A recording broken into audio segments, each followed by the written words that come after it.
Welcome to another In Wheel Time podcast, a 30-minute mini version of the In Wheel Time car show that airs live every Saturday morning, 8 to 11 a.m. Central. Car Talk. A global powerhouse in podcasting and live streaming. All right. Here on the In Wheel Time Car Talk Show, just ahead, the Lilienthals from the Pacific Northwest. Well, we guess that's where they are. They travel everywhere in their cars. It could be next door. Could be. Conrad has This Week in Auto History, and we'll get you caught up on the stories making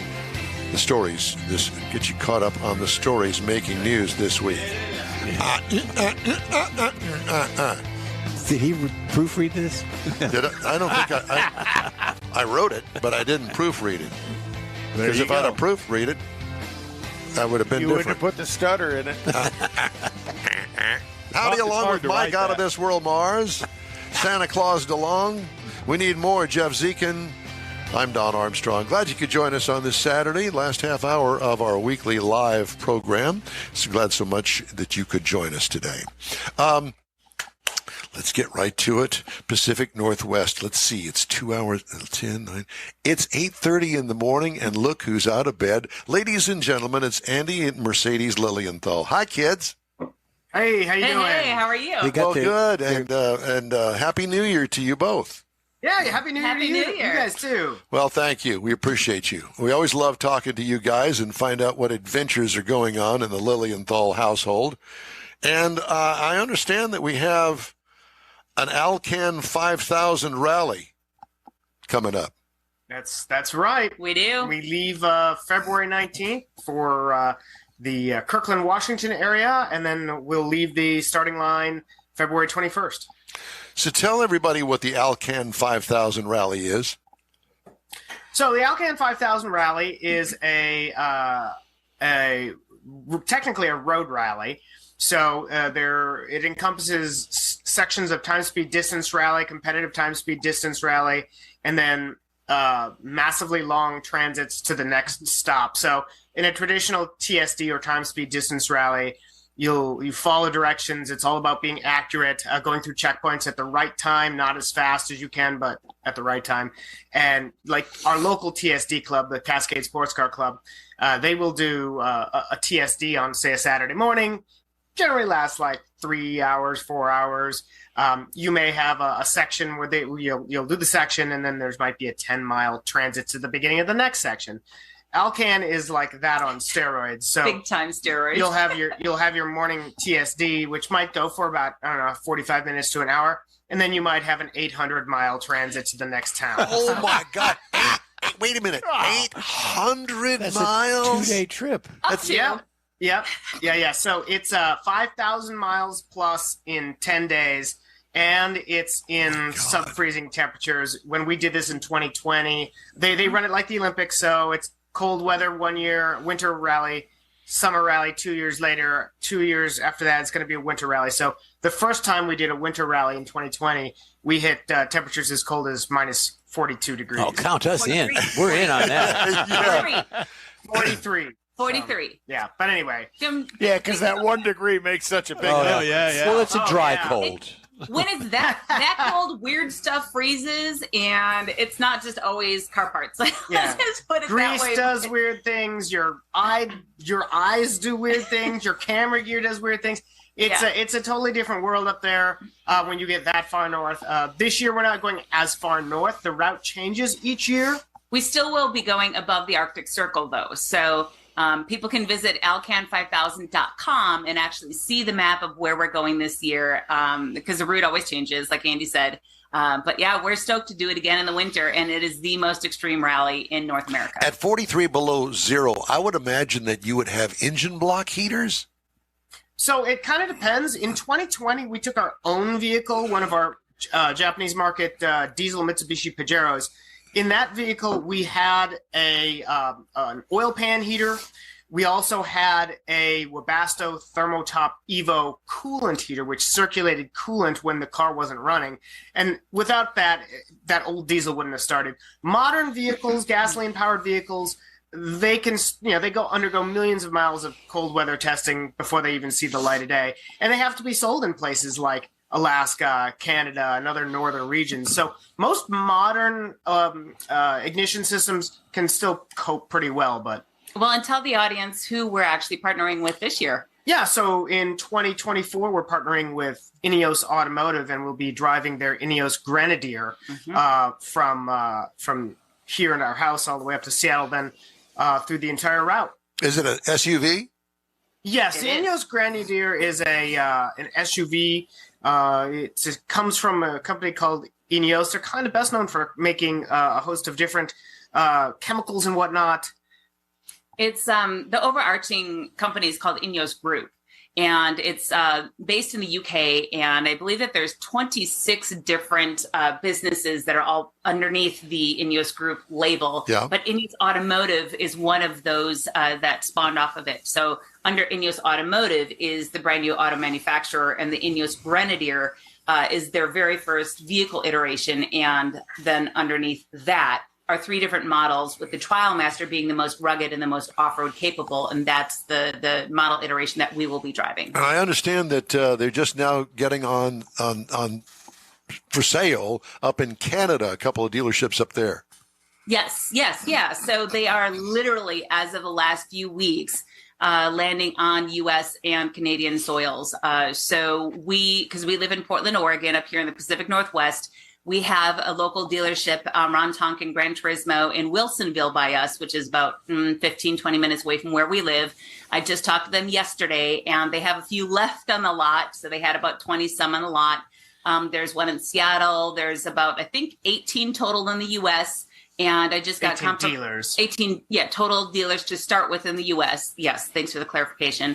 And I just talked to PR as far as the U.S. Ineos side yesterday, and they said that there are starting to be some Canadian dealerships. Vancouver area is starting to open up and selling, and then also the suburban areas in Toronto have a few dealerships that are now marketing. And it looks, because I've found it on their website and posted it on our social media, it looks like previous generation Land Rover Defender to a degree. Yes. Very square box, very vertical. Pretty off-road, rugged-looking vehicle. Yeah, very, very much so. Solid front and rear axles, available triple locked, front, center, and rear differentials. Very capable vehicle. Factory BF Goodrich KO2s. We're actually swapping our tires out. We absolutely love BF Goodrich KO2s. We run them on our own four-wheel drives. But because this is a dedicated winter rally, we decided to go with a dedicated winter tire. So we're actually running Michelin X-Ice tires. So we're going to make sure that we get the maximum traction in that snow and ice up there. And those would be studless, right? It's a studless tire. It's going to be the factory 265/70/17 tire size. We're not going up or down a size, but we're gonna make sure that's on winter rubber. Yep. Where are these built at? So they're built actually in a town right on the border of Germany and France called Hambach. Mercedes has actually been there. In France, yes. Yeah, I had the opportunity, probably a year and a half ago, maybe more, to visit Hambach, France. And it's actually part of a smart car factory for Mercedes-Benz. And visit the tour of the factory and actually do some off-roading with some earlier stage prototypes, the PTO 2 prototypes. That was really cool because I had a chance to drive the diesel versions. And I wish we had the diesels here because they're really, really, really cool. But I had a chance to drive the left-hand drive and right-hand drive prototypes. And then last January, actually be invited back to do the global media drive event for the production-ready vehicles. Well, the reason I ask is, you're going to such an extreme environment. Do they? Is that something they're really comfortable dealing with, or are they just really stepping out on a limb here? No. Yeah, it's no, I think that they're really comfortable. I think, Andy, you're about to say that they've tested. I was. Go ahead. Oh, okay. Yeah. So, they've tested over 1 million miles in the Scandinavian countries. Mm-hmm. Very cold, very, very cold, very similar conditions to what will be going in. And the car, the vehicle is powered by an inline 6 turbo BMW engine. It's an engine that is for sale in the United States in BMWs, and is the same, if not very similar to, but it's the same as the engine that's in the Toyota Supra. So this is not newfangled technology or unproven powertrains. This is something that is it's a pretty stout and bulletproof engine. And when I very first met the team, the PR team, and saw the very first handcrafted prototype land in the U.S., actually in Texas, believe it or not, I talked with them, and they mentioned the Alcan 5000 to me, which I thought was really interesting. So they did their homework on who I was and endurance rallying and stuff like that. So it was really cool that they knew of some of these really off-road, on-road, really tougher competitions. And so throughout that iteration of the last couple of years, we've kind of stayed in touch. And now that the vehicles are starting production, really starting to get out there. And we've been really fortunate and humbled that we are partnering for it. Now, are we going to be able to follow you on this? Yeah, so of course we'll be posting on our own social media. So Instagram, Crankshaft Culture on Instagram, Crankshaft Culture on Facebook. I'm sure we'll be putting together some videos eventually for YouTube, our Crankshaft Culture channel, and then of course articles in a variety of magazines, as well as our own website, crankshaftculture.com. Cool. How do you pack for something like that? Well, it's funny you mention that. Lots of puffy clothing. Yeah. It's funny you mention that. So we're actually going down to Ron Tonkin Gran Turismo today to go measure one out to make sure that we bring the appropriately sized bins and whatnot. So, but to your directly answering your question, you pack like you have to survive. And so you bring the warmest clothes, you bring dehydrated food in case, and you pack as if you're expecting to have to be outside or sleep in the vehicle. And it's not only about, the vehicle having the necessary parts to survive, like the oils, the fluids, the belts, all the parts that you're thinking, okay, if this, breaks or whatnot. I mean, heck, when we had the Mitsubishi Pajero, a lot of parts you couldn't get, of course, if you're near in Tuktoyaktuk in the Arctic Ocean and something catastrophic happens with that engine, so we had a huge box, a Rome box that we brought with us just of parts, but we ourselves had to pack with a lot of clothing too. So we're fortunate in the Pacific Northwest that we have some big name retailers that are based here. So, for instance, Under Armour, Columbia Sportswear, Mountain Hardwear, Sorel, all those different companies are based here. So we spend a lot of money in good clothing because it's kind of like the buy once, cry once. But if you're in negative 43 or there's a blizzard, which we've had to blow through that blizzard, you have to be prepared and you have to be warm. So, well. Go ahead. I was just we're going to do the Bahama 200 next month. The Bahama 200. We're going to do the Bahama 200. That's 200 drinks. It has nothing to do with mileage. 200 margaritas. Yeah. We're packing. So right. I wouldn't mind that after the Alcan 5000. We're packing an extra towel. Yeah, exactly. I'll join you down there. In your speed time distance rallying, have you ever found yourselves kind of parking out of sight for a few minutes, making sure you crossed your location at the correct time? Sandbagging. Yeah, the time speed distance part of it is hair raising. Yeah, sometimes. we have done a number of them, and it's one of those things where they go really quickly, and you just got to live in the moment, and you've just got to make sure that you've taken that right turn or the left turn or whatnot, and you may figure out that afterwards we had it happen on a winter one where we're crossing the finish line and suddenly the car that was behind us is in front of us. We're like, wait, how did that happen? When did it pass? That's not supposed to happen. So it's fast and furious during the TSD rallies, and one mistake can throw you off for the entire event. And I think you can tell who's the driver and who's the navigator. So yeah, the driver, by the way, never knows where we're going ever. Neither does the navigator. It's always the Joe. all the drivers are sitting around at breakfast going, "Hey, where are we headed today?" I don't know. Nobody knows. It's always the navigator. Trust me, I'm here to tell you, the driver's got the easier part of this. She's got the hard part. She's got to tell us all where we're going or where she and I are going. And she might tell me to take a wrong turn. I might get us lost. It's all part of it. Stuck, that's happening. Can you use GPS? So we actually can, yeah. There are a variety of classes, but we can use GPS, but we generally just use the route book that's included. Yeah. Well, the thing is for us is there's a route book, and we're running the seat of pants class. So that's basically the equipment that the vehicle has in a simple calculator. But with this rally group, you can use like a simple odometer that's digital. You can use GPS, but the problem is the route book says, turn left at Smith Street, go 26 miles per hour for 0.2 miles, then turn right at John Street. I don't know why I'm doing guys' names, but John Street, increase speed to 37 kilometers or miles per hour, blah, blah, blah. So you can't put those into a GPS. So right.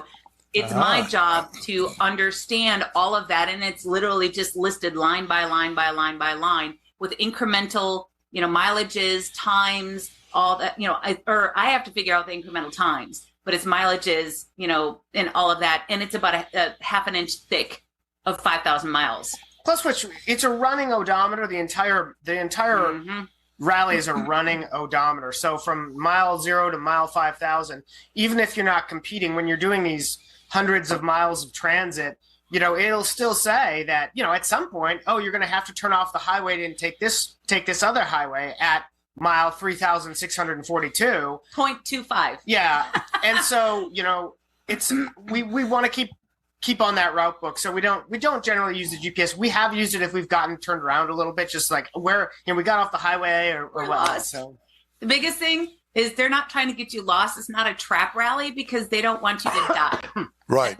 This year, That's good. 2024. Yeah. Exactly. I mean, this because it's such a severe endurance rally, right? And this year is the 40th year iteration. So it started in 1984. So we're very humbled to be a part of it for a third iteration, shall we say. So 2020, 2022, we partnered with Subaru of America, now 2024 with Ineos Automotive. But their main goal is to keep everybody together. So we all have buddy cars. Be safe. And then we all have emergency communications too. So is Ineos going to send somebody with you? No. So we did ask, however, to make sure that, heaven forbid something does come up, that we have access to at least call somebody. Like an and be like, engineer hey, we're having this issue. What do we do? Again, it's a pretty proven engine and drivetrain combination. It's not some, one-off bit of sorcery here. So they've done a lot of severe duty cold testing in the Scandinavian Arctic during the winter. And so we're feeling pretty confident about being able to take it up to the Arctic in Canada here and in Alaska. And the furthest north that we're going to do is we do all the what they call optional extreme controls, which is basically all the batshit crazy, pardon my language, all the batshit crazy, endurance stuff. So all the extra legs, all the extra routes, and that the furthest north we'll go this year will be to Coldfoot, Alaska. So that's on the day off when a lot of people choose to take the day off to go to the chain of hot springs, and we will instead drive all the way half up to Prudhoe Bay, grab our gasoline, and come back home. So the thing she didn't mention was the extreme challenges net you more points. Right. So if you don't do that, you don't get the extra points. So, and if you get more points, obviously you have a better chance of getting trophies and so on and so forth. Right. So we hear, Andy, you've been preparing for this since the Halloween blizzard of '91, correct? I am impressed that you know. You could thank Dan Wicklum for that. Oh yes, I know Dan. I went to high school. Look, I went through all school with Dan. But yeah, absolutely. It's every Minnesotan remembers where they were in '91 during that blizzard. So fun. Well, Andy and Mercedes, we sure appreciate you sharing the story with us. We can't wait to talk to you when you get back. We're going to schedule that. Yeah, let's do it. Yeah, for okay. Sure. Well, Mars will be. We talked about we may try and talk to them once they got the vehicle in their hand to kind of get a look at the vehicle if we can set up something to do. Yeah, that. absolutely. Cool. And maybe we could do remote from the Arctic Circle. Well, there you go. Yeah, good luck on that. Well, thank you and best of luck to you both. We're with you all the way, and we sure appreciate you taking the time this early morning for you West Coasters out there, and we appreciate you. Oh, thank you Thank for you so having much. us on, guys. Thank you so much. Y'all take care. We'll safe. We look forward to the end result. All right, y'all be good. All right, time now for Conrad's This Week in Auto History. Well, a friend of mine, Don Hartman, always told me nothing ever changes in the car business. In 1921, the International Motor Company registered the Mack trademark for its 1911 for its trucks. You know, and the reason I say nothing has changed, it had 28-inch wheels back then. It was all ready for some of the car shows that are going on. The original donk. Today, right. In 1926, General Motors officially introduced Pontiac at the New York Motor Show as a companion brand to their modestly priced Oakland line. Soon after, Pontiac sales began to really take off, and it far outsold Oakland. The increasing sales figures led for GM to shut down Oakland in 1932 and focus on their hot new car, Pontiac, thus becoming the only automotive brand mark to survive its parent company. In 1980, Jimmy Carter signed a bill authorizing $1.2 billion in federal loans to save the failing Chrysler Corporation. That's not Jimmy Carter. No, but that's Mr. Iacocca, who Yes. took the $1.2 billion. Save the company. The big three American car companies had suffered through the 70s as Japanese competitors led by Honda and Toyota outperformed them in quality and price, and to a large degree still do. In 1985, GM launched the Saturn Corporation as a wholly owned but independent subsidiary within General Motors. Saturn, a sporty and affordable plastic-bodied two-door, was their original car. That's the four-door that I pictured there. We see that. But the new midsize Saturn sedan also came as a station wagon. Did you ever get either of you two guys ever get a Saturn to drive? Nope. My brother-in-law had one. They loved it. Not bad. Very good cars. Very interesting selling technique. They were one price car. There was no negotiation. You bought a Saturn for whatever was on the sticker. And then in 1989, Dodge introduced the Viper at the North American International Motor Show.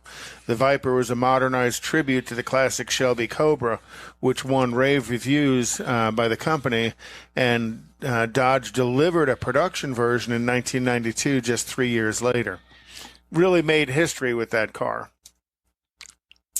And then in 1994, Dodge introduced the Neon. And of the Neon, they also had an SRT4 version with a 230 horsepower. Oh, that's the General Motors EV1, the first electric car sold by General Motors. And then the Dodge Neon was after that. Next. Okay. Back to you, Don. I thought I sent the pictures correctly, but I need to look up instead of read, right? Yeah, and there's that. We got you covered. Vietnamese automaker VinFast added to its growing list of franchise dealerships in the U.S. as the electric vehicle brand shifts away from its direct sales model in favor of third-party retailers. EV Startup announced 4 independent stores this week: Smith Haven VinFast in St. James, New York; Principal VinFast, Grapevine near Dallas; Hiley VinFast in Fort Worth; and VinFast Wichita in Kansas. The new dealerships are in addition to VinFast's first franchise dealership in the U.S., Leith VinFast in Cary, North Carolina. Leith store is near the site where VinFast is building its first U.S. assembly plant to make electric crossovers that will form the backbone of its lineup. They won't last long. Now, Vietnamese. Now, I'm sorry, I don't see that being a long term, but Banh mi and a pho. They're to be in deep kimchi if they have to recall them. That's Korean. deep kimchi. Mars, did you hear that? Yes, I did. Deep kimchi. I'm trying not to say anything. Number of electric vehicle models eligible for a consumer tax credit as of as much as $7,500 fell sharply as new rules from the Biden administration kicked in on January 1st. Your tax dollars at work. Narrower criteria reduced the number of qualifying models to 13 from about 2 dozen. According to federal data from fueleconomy.gov, the new rules exclude from the tax credit vehicles that use battery components made by Chinese manufacturers. All right. A transfer of wealth. The government taking your money to give it to people to do things they don't want to normally do. There is that. Which is buy an electric car. All right. Time now for a quick break. We'll be right back. The In-Wheel Time Car Talk Show streaming on podcasting and looking everywhere. It's looking good, and you can find us everywhere. Stay with us. You own a car you love. Well, why not let Gulf Coast Auto Shield protect it? Houstonian John Gray invites you to his state-of-the-art facility to introduce you to his specialist team of auto enthusiasts. We promise you'll be impressed. Whether you're looking to massage your original paint to a like-new appearance, apply a ceramic coating, install a paint protection film, nano-ceramic window tint, or new windshield protection called ExoShield, Gulf Coast Auto Shield is where Houston's car people go. Curbed your wheels? Instead of buying new, why not have them repaired? How about a professionally installed radar detector? Gulf Coast Auto Shield does that too. Get a peek inside the shop and look at the services offered by getting online and heading to gcautoshield.com. Better yet, stop by their facility at 11275 South Sam Houston Tollway, just south of the Southwest Freeway, and get a personal tour. Gulf Coast Auto Shield is your place to go for all things exterior. Call them today, 832-930-5655 or gcautoshield.com. The original group of Lupi Tortilla restaurants will have you telling your family and friends just what the original recipes mean when it comes to the best fajitas in Southeast Texas. Founder Stan Holt invites you to visit the original Lupi Tortilla near I-10 and Highway 6. Here's the original house that inspired the design of all the rest and the original charm that helped make Lupi Tortilla the go-to destination for Houston Tex-Mex. Speaking of original, nothing can compete with the original lime pepper marinade that everyone will agree makes Lupi Tortilla award-winning beef fajitas the best anywhere. Lupi Tortilla Katy is another location that gives you the same quality and service Houstonians have come to expect at Lupi's. It's located just off I-10 of the Grand Parkway at Kingsland Boulevard in Katy. Find yourself in Aggieland? Head to the Lupi Tortilla in College Station, located just around the corner from Kyle Field. It's a great place to enjoy those famous frozen margaritas before or after the game. Headed east to Louisiana? Stop in at the Lupi Tortilla in Beaumont. It too's on I-10. You can't miss it. The original group of Lupi Tortilla restaurants invites you in for the best Tex-Mex anywhere. The In-Wheel Time Car Talk Show is now part of the iHeart family. Now you'll have access to 24/7 Car Talk anytime you need a fix. Just download the iHeart Radio app and ask for In-Wheel Time Car Talk, and there we are. Be sure to save us in your iHeart library for instant access. No matter where you are, you have the best Car Talk Show right on your PC, laptop, or mobile device and never have to worry about finding us again. Of course, you can always get access to our video and audio streams via InWheelTime.com and your favorite podcast channel, and all of this is free to you. From the iHeart Radio app, you'll not only hear our Saturday morning live show, but the best shows of the past, updated weekly. Never miss a minute of up-to-date new car reviews, pre-owned reviews, Conrad's Car Clinic, informative interviews, automotive news, and the most fun car talk show on the planet. Just download the iHeart Radio app, search for In-Wheel Time Car Talk, save it to your library, and with a tap of the icon, you'll be in touch with your favorite Car Talk team. In-Wheel Time Car Talk, streaming now on iHeart.com/In-Wheel Time Car Talk. Well, that's it for this week's In-Wheel Time Car Talk Show. Here's your invitation to follow us on Facebook. Give us a like, tell your friends about us, share our stuff. We'll keep you posted on all things automotive all week long, including award-winning interviews, new car reviews, upcoming events, cruise-ins, racing, car, truck, and SUV goodies. When you need a car fix during the week, you can find the In-Wheel Time Car Talk Show 24/7 via the iHeart Radio app. We live stream this show on Facebook, YouTube, and InWheelTime.com every Saturday, 8 to 11 a.m. Central Time. Daily 30-minute podcasts available on your favorite streaming provider. We post a fresh episode every day. The In-Wheel Time Marketing Advertising Advisor and Video Technical Director is We Need More Jeff Zekin. For Booking Agent, Do-It-All, and Schoolmaster Mike Mars. Mr. Know-It-All, His Royalty King Conrad DeLong. Chief Engineer David Ainsley. I'm Don Armstrong. We hope you join us for another live, award-winning production of the In-Wheel Time Car Talk Show next Saturday, January 13th, on all of our In-Wheel Time Car Talk outlets. Have a great weekend. Stay safe out there, and we'll see you next week.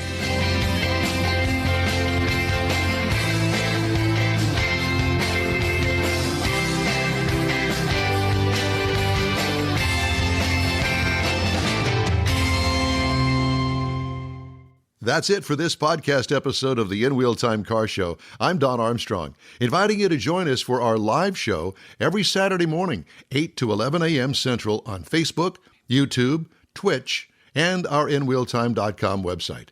Podcasts are available on Apple Podcasts, Spotify, Stitcher, iHeart Podcast, Podcast Addict, TuneIn, Pandora, and Amazon Music. Keep listening, and we'll see you soon.